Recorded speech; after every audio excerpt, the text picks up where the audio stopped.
Karena ternyata yang mereka temukan bukanlah bangkai hewan, tetapi kepala manusia yang setengah tubuhnya masih terkubur di dalam tanah. Sugianto langsung lari menuju rumah Pak RT untuk melaporkan apa yang ia temukan. Halo semua, selamat datang kembali di Berkas Merah. Di video kali ini, kita akan mengulik salah satu kisah kelam yang pernah terjadi di Indonesia, tepatnya di Kabupaten Deli Serdang, Sumatera Utara. Di sana, seorang dukun pria diketahui telah membunuh 42 wanita dengan motif meminum air liur dari jasad korbannya demi memperkuat kesaktian yang ia yakini. Bagaimana kisah lengkapnya? Simak sampai habis. Sagimin lahir pada tahun 1949 di Desa Aman Damai, Kabupaten Deli Serdang, Sumatera Utara.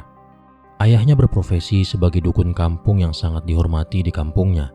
Hal ini disebabkan karena diketahui ayah Sagimin terbiasa menyembuhkan berbagai penyakit yang diderita warga setempat.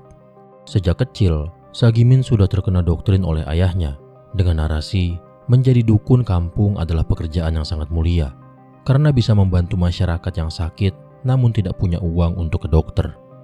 Pada saat umur Sagimin masih 7 tahun, ayahnya tutup usia dan ia kehilangan satu-satunya orang yang membuat ia sangat bertekad menjadi dukun. Kondisi tersebut juga membuat Sagimin dan ibunya kesulitan secara finansial karena nafkah utama mereka berasal dari hasil dukun sang ayah sekaligus suami, sedangkan sang ibu hanya bekerja sebagai petani. Dengan kondisi tersebut, Sagimin harus merelakan pendidikannya yang saat itu masih duduk di bangku SD. Ia juga harus membantu ibunya mencari nafkah dengan bekerja sebagai petani di tempat yang sama dengan ibunya. Sampai akhirnya, di usianya yang sudah 19 tahun, memandang hidup dengan realitas, Sagimin melupakan cita-citanya menjadi dukun. Kemudian ia memutuskan untuk merantau ke beberapa daerah di Sumatera Utara. Di perantauan tersebut, ia bertemu dengan seorang wanita bernama Tumini. Keduanya saling jatuh cinta dan akhirnya ia membawa Tumini pulang ke kampungnya lalu menikahinya. Setelah menikah, Sagimin memutuskan untuk mengganti namanya menjadi Ahmad Suraji dengan alasan bahwa kesulitan ekonomi dan kesialan yang ia alami selama hidupnya dikarenakan nama Sagimin yang tidak membawa kemakmuran. Jadi, mulai sekarang kita panggil Sagimin dengan sebutan Suraji. Suraji yang saat itu juga sudah memiliki anak perempuan, merasa semakin tertekan akibat kesulitan ekonomi. Dengan segala pertimbangan, ia akhirnya memutuskan untuk mempelajari ilmu dukun. Bermodalkan buku peninggalan ayahnya, Suraji mulai mempelajari semua ilmu yang ada di buku tersebut. Ia bahkan betapa di dalam hutan selama berbulan-bulan dengan kepercayaan bahwa dia akan mendapat kesaktian. Setelah itu, Suraji pun mulai membuka praktik dukun di desanya. Karena ayahnya dulu dikenal sebagai dukun yang hebat, warga setempat pun memiliki anggapan yang sama kepada Suraji. Dengan anggapan tersebut, praktik dukun Suraji menjadi langganan warga di desanya. Bahkan banyak juga pasiennya yang berasal dari kota. Fenomena tersebut tentu membuat ekonomi Suraji mulai membaik. Bahkan dia juga sangat dihormati, sampai-sampai ia dipanggil dengan sebutan Datuk.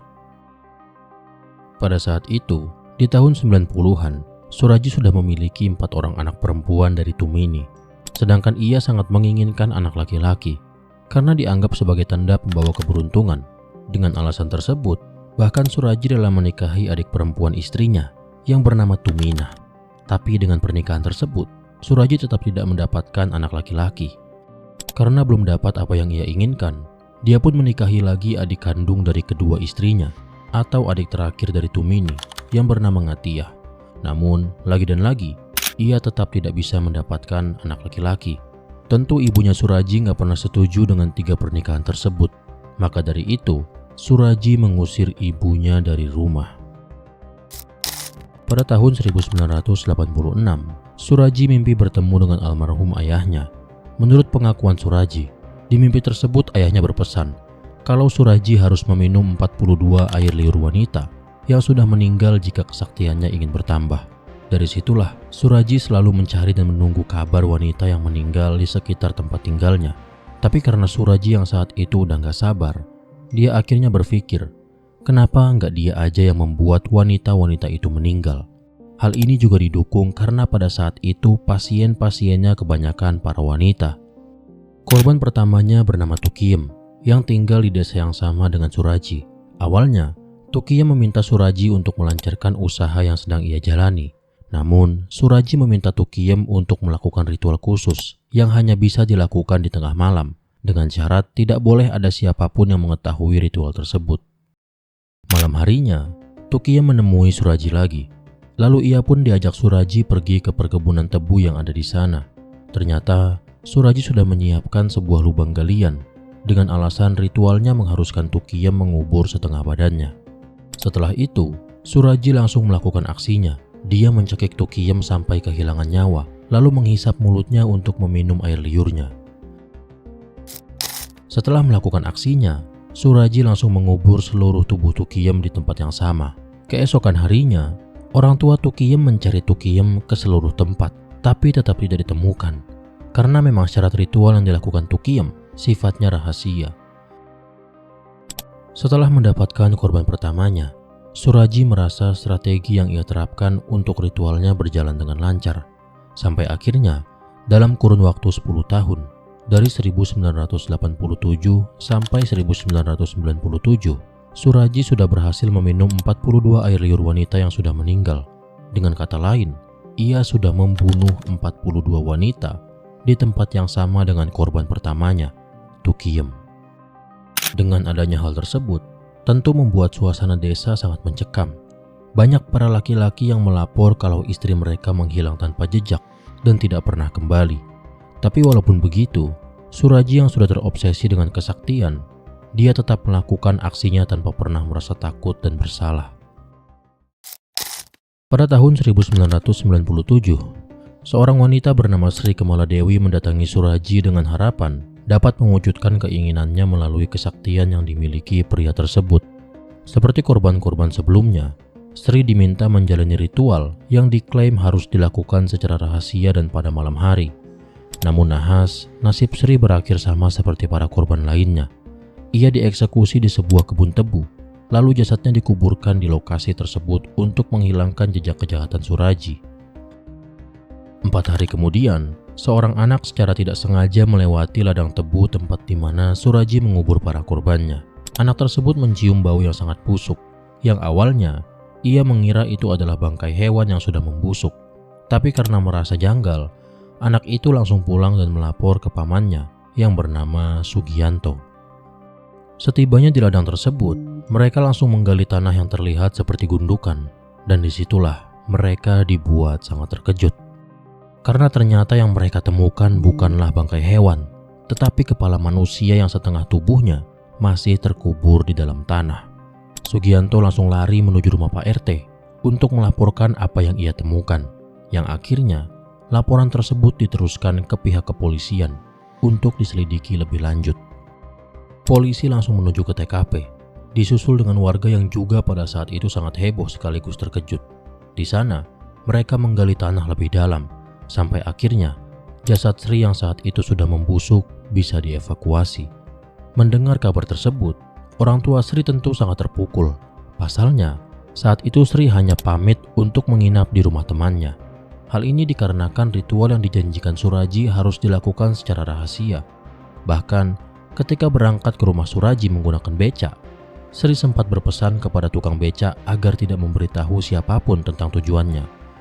Lagi-lagi, semua itu dilakukan karena ritual yang dijalankan Suraji bersifat rahasia. Kabar menghebohkan itu juga dengan cepat menyebar ke seluruh desa, termasuk sampai ke telinga tukang becak yang mengantar Sri ke rumah Suraji. Merasa curiga, ia segera melapor kepada polisi. Dalam keterangannya, tukang becak tersebut mengaku melihat gelagat Sri yang tidak biasa, terutama karena Sri memintanya untuk merahasiakan tujuan perjalanannya ke rumah Suraji. Mendapat informasi tersebut, polisi pun langsung mendatangi kediaman Suraji. Menurut pengakuannya, Sri memang datang ke rumahnya sekitar 4 hari yang lalu, tapi setelah itu, dia pamit pulang. Mendapati hal itu, tentu polisi tidak bisa langsung meringkus Suraji karena kurangnya bukti. Namun, beberapa waktu kemudian, polisi menerima banyak laporan mengenai perempuan yang hilang secara misterius. Setelah dilakukan penyelidikan, terungkap bahwa para perempuan tersebut ternyata pernah menjadi pasien Suraji. Dengan berbekal surat izin penggeledahan, polisi kembali mendatangi rumah Suraji dan melakukan pemeriksaan secara menyeluruh. Di sana, mereka menemukan perhiasan milik korban yang masih disimpan oleh Suraji. Temuan tersebut semakin memperkuat kecurigaan polisi. Akhirnya, Suraji beserta 3 istrinya dibawa ke kantor polisi untuk menjalani pemeriksaan lebih lanjut. Setelah menjalani interogasi dan dicecar berbagai pertanyaan, Suraji akhirnya mengakui perbuatannya. Namun, pada saat itu, ia hanya mengaku telah membunuh 1 korban, yaitu Sri Kemaladewi, korban terakhirnya. Meski demikian, polisi tidak langsung mempercayai pengakuan tersebut. Pasalnya, saat itu sudah banyak laporan mengenai hilangnya sejumlah wanita secara misterius. Karena itu, penyelidikan pun terus dilakukan, termasuk dengan memeriksa lebih lanjut kebun tebu tempat jasad Sri ditemukan. Hingga akhirnya, polisi dikejutkan oleh sebuah temuan mengerikan. Di lokasi tersebut, mereka menemukan banyak tulang belulang manusia yang terkubur di dalam tanah. Yang lebih mengejutkan lagi, seluruh jasad itu dikuburkan menghadap ke rumah Suraji. Menurut pengakuannya, hal tersebut merupakan salah satu syarat dalam ritual yang ia jalankan. Tidak dapat lagi mengelak, Suraji akhirnya mengakui seluruh perbuatannya. Ia mengaku telah menghabisi 42 wanita demi menjalankan ritual yang dia yakini dapat memberinya kesaktian lebih. Pengakuan itu langsung menggemparkan warga. Banyak yang tidak percaya bahwa pelaku dari serangkaian pembunuhan mengerikan tersebut adalah Suraji, sosok yang selama ini dikenal dan dihormati oleh masyarakat sekitar. Atas seluruh perbuatannya, Suraji dijatuhi hukuman mati oleh pengadilan. Sementara itu, istri pertamanya, Tumini, divonis penjara seumur hidup karena terbukti terlibat dalam kejahatan tersebut. Adapun 2 istri lainnya, Tumina dan Ngatiem, dinyatakan tidak bersalah dan dibebaskan dari segala tuntutan hukum. 10 tahun kemudian, tepatnya pada tahun 2008, Suraji menjalani eksekusi mati pada malam hari di wilayah hutan karet, Kecamatan Golang. Dengan berakhirnya eksekusi tersebut, aparat berencana memakamkan jenazah Suraji di kampung halamannya. Namun, rencana itu mendapat penolakan keras dari warga setempat. Mereka menolak mentah-mentah jasad Suraji yang dimakamkan di desa mereka. Bagi warga, kejahatan yang telah dilakukannya meninggalkan luka dan trauma yang begitu mendalam, sehingga mereka tidak ingin namanya kembali dikaitkan dengan kampung mereka.